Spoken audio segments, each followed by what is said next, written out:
Alhamdulillah baik. Bu. Jika ibu bertanya apa kabar hari ini, kalian menjawab Alhamdulillah luar biasa, Allahu Akbar. Bisa anak-anak? Bisa, Bu. Apa kabar hari ini? Alhamdulillah luar biasa, Allahu Akbar.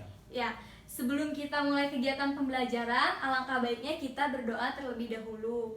Berdoa dipimpin oleh ketua kelas. Reva, pimpin. Berdoa dimulai. Berdoa selesai. Nah, ibu ingin bertanya, hari ini ada yang tidak hadir? Siapa Ada, Bu. anak-anak? Coba, ada yang tahu? Ada, Bu. Dika, Ya. Bu, Dika. Dika, kenapa Dika tidak hadir pada hari ini? Sakit, Bu. Dika sakit, kita doakan semoga Dika cepat sembuh dan bisa bergabung bersama kita untuk melakukan kegiatan pembelajaran ya anak-anak.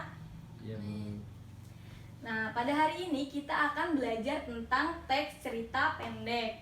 Nah, tujuan kita mempelajari teks cerita pendek itu apa? Ada yang tahu anak-anak? Coba, yang tahu silakan tunjuk tangan, ayo. Nggak tahu, Bu. Belum ada yang tahu, jadi tujuan kita mempelajari teks cerita pendek itu untuk mengidentifikasi struktur dan juga kaidah kebahasaan dalam teks cerita pendek. Dan yang kedua itu kita untuk mengetahui unsur intrinsik dan juga unsur ekstrinsik dari teks cerita pendek. Nah, sebelum masuk pada materi, Ibu ingin bertanya, apa itu teks cerita pendek? Ada yang tahu apa itu teks cerita pendek? Nggak tahu, Bu. Tahu, Bu. Belum tahu. Sebelumnya ada yang sudah pernah membuat teks cerita pendek? Sudah, Bu. Sudah. Raffi, dengan tema apa? Persahabatan, Bu. Persahabatan. Selain Raffi ada lagi anak-anak? Saya, Bu. Ya, Rizky apa? Cuaca buruk, Bu. Cuaca buruk. Ya, di dalam teks cerita pendek itu terdapat struktur pasti ya.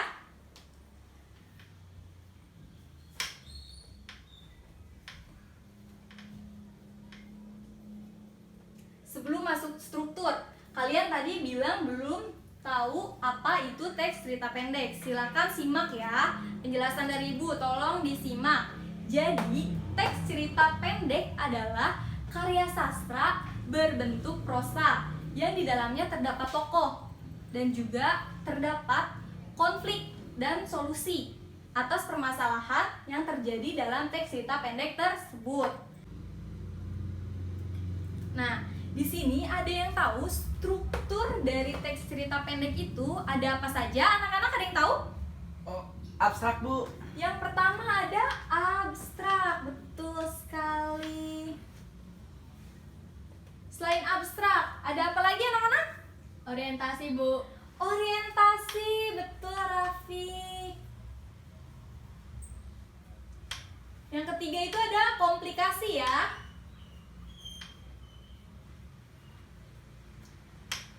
Yang keempat ada yang tahu? Ada apa? Evaluasi, Bu. Yang keempat ada evaluasi, betul sekali. Yang kelima ada yang tahu? Apa? Resolusi, Bu. Resolusi. Ya, betul, resolusi.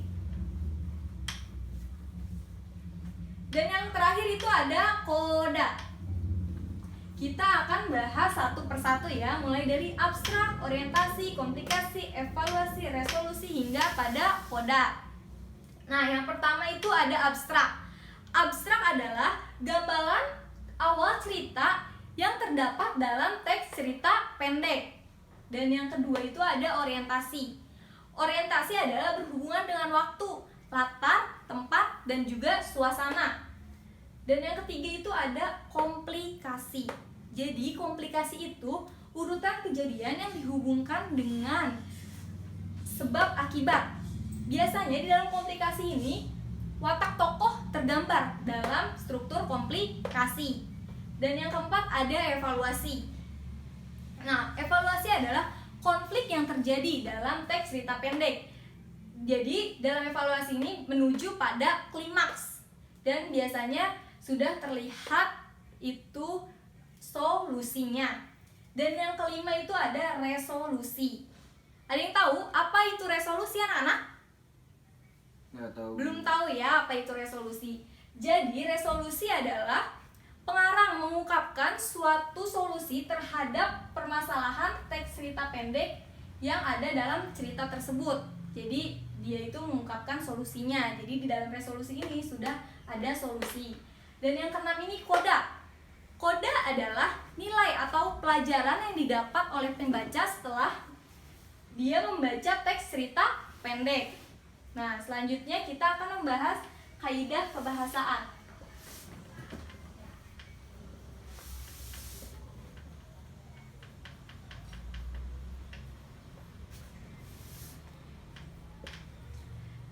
Nah, mohon disimak ya anak-anak kaidah kebahasaan dari teks cerita pendek dan sekalian kalian catat ya poin-poin penting dalam teks cerita pendek.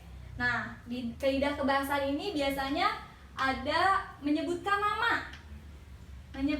nama tokoh.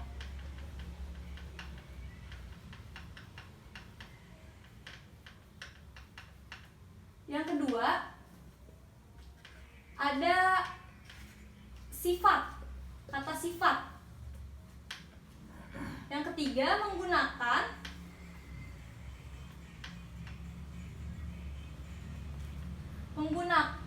bahasa yang mudah dipahami.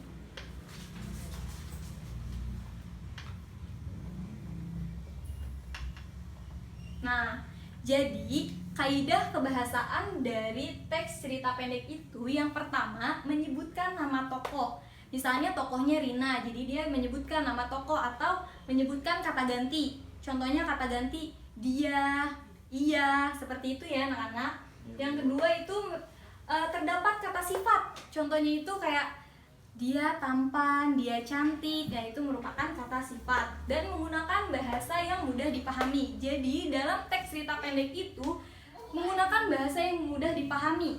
Biasanya agar apa? Agar pembaca mengikuti alur yang terdapat dalam teks cerita pendek tersebut.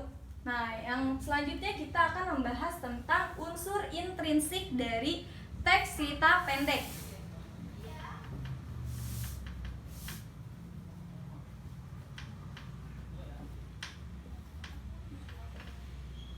Nah, unsur intrinsik ada apa saja? Ada yang tahu anak-anak? Coba. Ada yang tahu? Enggak, Bu. Bu. Tidak ada. Jadi yang pertama itu ada tema. Tema adalah gagasan pokok yang terdapat dalam teks cerita tersebut. Jadi istilahnya itu ide pokok yang terdapat dalam teks cerita pendek. Yang kedua itu ada alur. Alur itu adalah urutan kejadian yang terdapat dalam teks cerita pendek. Paham anak-anak? Paham, Bu. Sampai sini ada yang ingin ditanyakan? Enggak, Bu. Baik, kalau sudah paham kita lanjut dulu ya anak-anak. Yang ketiga itu ada latar. Latar dalam teks cerita pendek itu bisa jadi latar suasana. Misalnya suasana yang dalam cerita pendek itu suasana sedih, senang, bahagia, atau lain sebagainya. Ada juga latar tempat. Nah, kalau latar tempat itu contohnya kayak sedang di perkebunan, di pantai, seperti itu. Dan juga ada latar waktu, misalnya waktu kejadiannya itu siang, sore, atau bahkan malam. Nah, yang keempat itu ada tokoh. Dan juga ada penokohan. Nah, tokoh, ada yang tahu apa itu tokoh? Enggak, Bu. Jadi, tokoh adalah seseorang yang bermain peran dalam teks cerita pendek tersebut.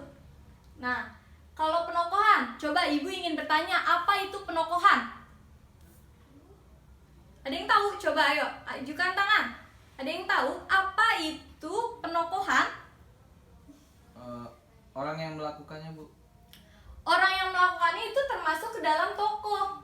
Kalau penokohan itu ada yang tahu? Ayo. Enggak tahu, Bu. Tidak tahu. Penokohan adalah watak dari tokoh tersebut. Bisa dia jahat, baik, dan lain sebagainya. Yang keenam ada sudut pandang. Nah, sudut pandang ini biasanya sudut pandang pengarang dalam teks cerita pendek tersebut. Yang ketujuh ada amanat. Amanat adalah pesan yang ingin disampaikan oleh pengarang dalam teks cerita pendek tersebut, atau juga amanat bisa pesan yang dapat kita ambil dalam teks cerita pendek tersebut. Mengerti anak-anak? Mengerti, Bu. Nah, kalau kalian sudah mengerti, coba kita lanjut pada materi unsur ekstrinsik.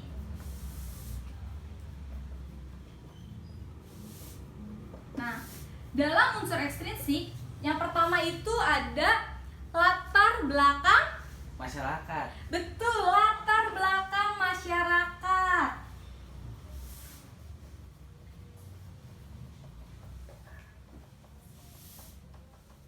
Jadi, latar belakang masyarakat itu berpengaruh dalam teks cerita pendek. Ya, yang kedua itu ada apa? Ada yang tahu anak-anak? Pengarang, Bu. Latar belakang pengarang. Betul sekali, latar belakang pengarang.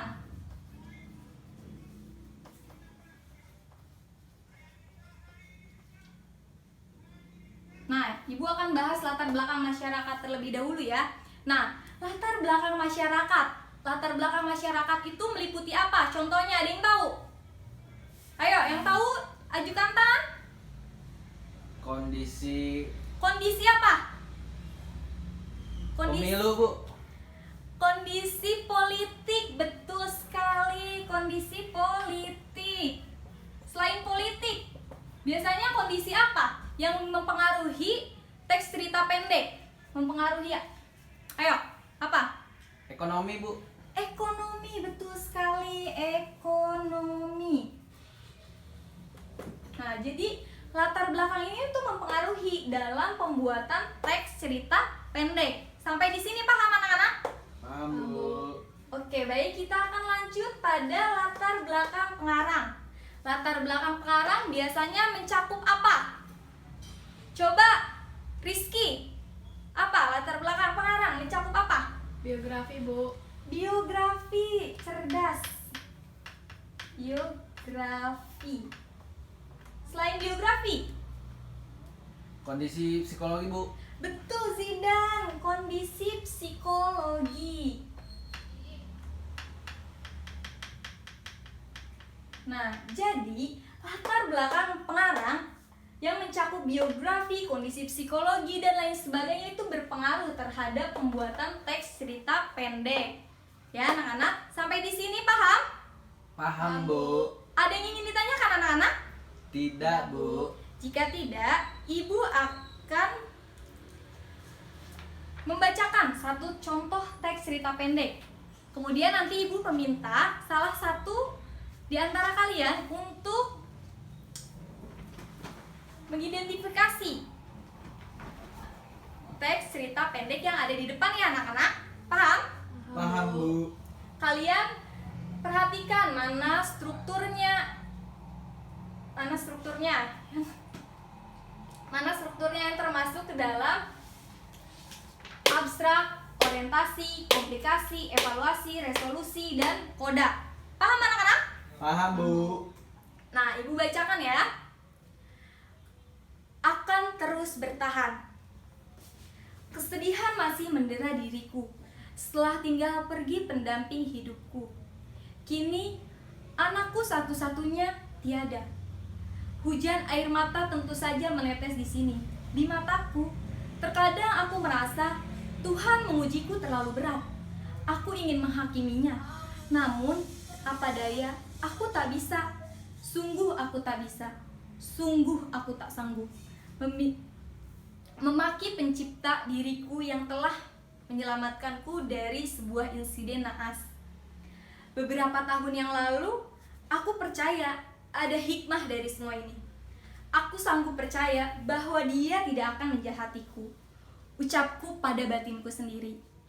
Tak terasa, ini sudah 40 hari kepergian istriku dan 7 hari kepergian anakku. Sedih dan duka itu tentu masih ada. namun menipis, setipis kain tisu, yang sering aku gunakan untuk menyeka air mata dan ingusan karena berduka. Tak ada gunanya menjalani hidup sekuat mungkin adalah solusi atas kekosongan dan kesedihanku. Ada pepatah yang bilang bahwa kesibukan bisa membuat kita halal dari kesedihan dan keresahan hati kita. Dan ternyata itu benar. Kesibukan yang kujalani sebagai layoter cukup menguras hati dan pikiran, bayang-bayang sang pendamping hidup, serta bayang-bayang yang anakku tidak terlalu sering menghantuiku, membuat air mata menetes di mataku. Tak pernah kupikirkan siapa yang akan menggantikanku. Pendamping hidupku di dunia ini yang aku pikirkan saat ini adalah bagaimana menjalani hidupku sebaik mungkin dan tidak larut dalam duka.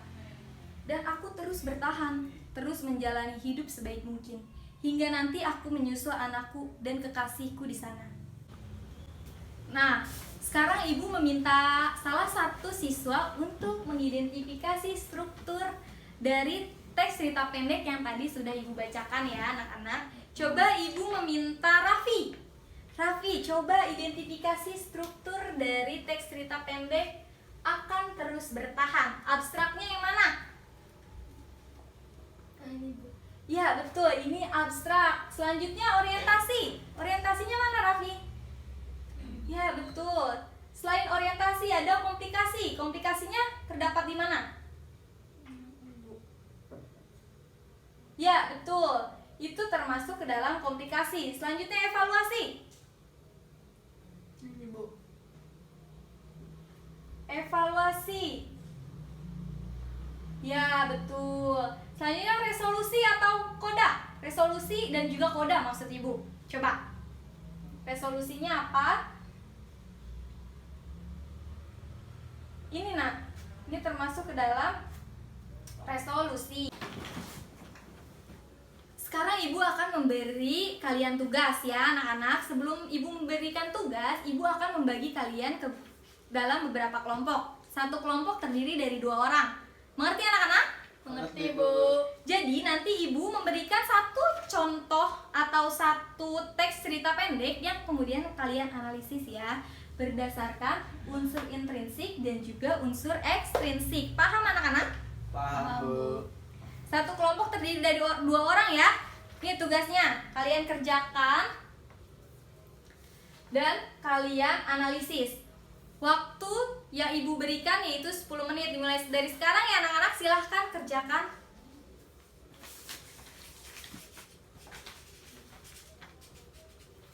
Nah anak-anak, waktu telah habis ya.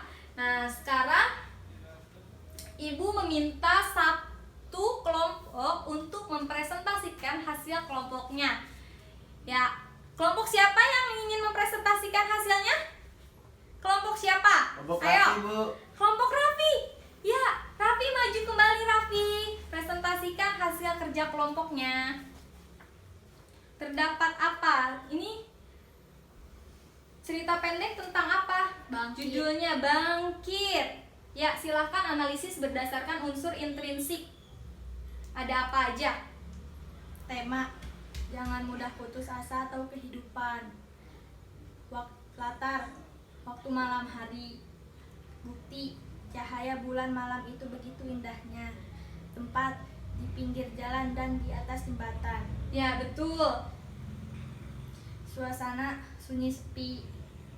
Alur: maju, karena jalan cerita dijelaskan secara runtut, mulai dari pengenalan latar dan masalah sampai ke konflik, dan di akhir cerita terdapat penyesalan konflik. Selanjutnya ada apa lagi? Penokohan: Penokohan. Ada tokoh siapa? aku Wataknya seperti apa? mudah putus asa, kurang bersyukur, dan selalu mengeluh. Ya. Selanjutnya ada apa lagi? Nih, kalian sudah mengerjakan banyak ya ternyata. Sudut pandang: Sudut pandang. Sudut pandang apa? orang pertama sebagai pelaku utama. Buktinya dari mana? Itu termasuk ke dalam sudut pandang orang pertama sebagai pelaku utama. Coba. Cerpen Bangkit menggunakan kata ganti aku sebagai tokoh utama dan mengisahkan tentang dirinya sendiri. Ya, luar biasa. Selanjutnya ada apa? Nilai. Nilai apa yang terdapat dalam cerpen Bangkit ini? Nilai moral. Saat tokoh aku menyadari selama ini hanya meminta tanpa pernah tahu bagaimana orang tuanya mendapatkannya, kita seharusnya bersyukur dengan apa yang telah kita miliki, tidak hanya menuntut sesuatu karena di luar sana masih banyak orang yang kekurangan. Ya, tepuk tangan untuk Raffi, teman-teman. Ya, Raffi ini hebat ya. Dia tadi sudah bisa menganalisis struktur dari teks cerita pendek. Kemudian Raffi juga bisa menganalisis unsur intrinsik dari teks cerita pendek. Selanjutnya ada juga unsur ekstrinsik ya. Coba Ibu cek ya, kamu sudah mengerjakan unsur intrinsik atau belum?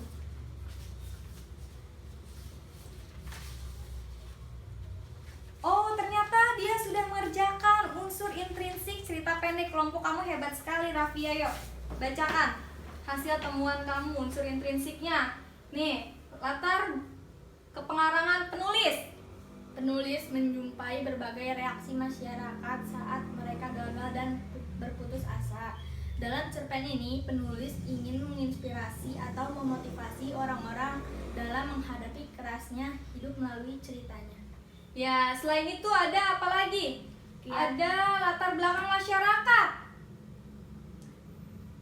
Apa ini? Pembaca dapat mengambil hikmah dari cerpen ini karena cerpen ini mengandung masalah-masalah yang ada di masyarakat dan masih banyak orang yang memiliki masalah yang sama dengan cerpen ini. Ya, luar biasa. Terima kasih, Raffi. Ini ada hadiah spidol untuk kamu menulis ya, Raffi. Silahkan duduk. Terima kasih. Nah, anak-anak, untuk menutup kegiatan pembelajaran hari ini, kita akan menyimpulkan materi pada hari ini. Sebelum menyimpulkan, Ibu hapus terlebih dahulu ya, anak-anak.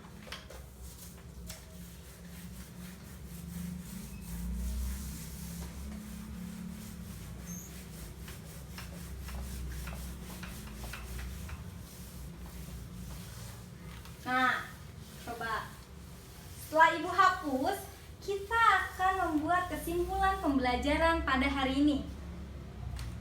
Coba, ada yang tahu kesimpulan pembelajaran kita pada hari ini? Kita belajar tentang apa? Ayo, ada yang tahu? Struktur, Bu. Struktur apa? Struktur teks cerita pendek. Di dalamnya terdapat apa aja? Ada yang tahu? Abstrak, Abstrak. Bu, ya. Iya, abstrak. Yang kedua, Orientasi. betul sekali. Yang ketiga, komplikasi. Yang keempat, evaluasi. Kelima, Resolusi. bagus, tepat sekali. Kalian pintar-pintar ya anak-anak. Selanjutnya, koda, betul sekali. Nah, selain struktur, kita tadi sudah mempelajari apa? Coba, ayo, masih ingat? Unsur intrinsik. Ya, betul, unsur intrinsik. Unsur intrinsik ada apa aja? Tema. Ya, tema. Ada apa lagi, Raffi, tadi? Tokoh, betul. Ayo, Zidan. Amanat, Bu. Amanat. Selain amanat ada apa lagi, Zidan? Alur, betul sekali. Ayo, siapa lagi yang ingin menjawab? Ada apa? Sudut pandang ya, anak-anak. Sudut pandang. Nah, di unsur ekstrinsik tadi kita sudah mempelajari unsur intrinsik. Nah, di unsur intrinsik itu terdapat beberapa aspek. Yang pertama itu ada apa? Ya, boleh kamu? Abstrak, Bu. Salah, anak-anak. Itu kalau abstrak itu masuknya ke dalam struktur. Kalau yang Ibu tanyakan itu adalah unsur. Tapi tidak apa-apa karena kamu sudah mencoba menjawab pertanyaan dari Ibu ya. Nah, kalau unsur ekstrinsik itu ada latar belakang pengarang dan juga ada latar belakang masyarakat ya, anak-anak. Ya, sekian mungkin pembelajaran pada hari ini. Mohon maaf apabila ada kekurangan. Wassalamualaikum warahmatullahi wabarakatuh. Waalaikumsalam warahmatullahi wabarakatuh.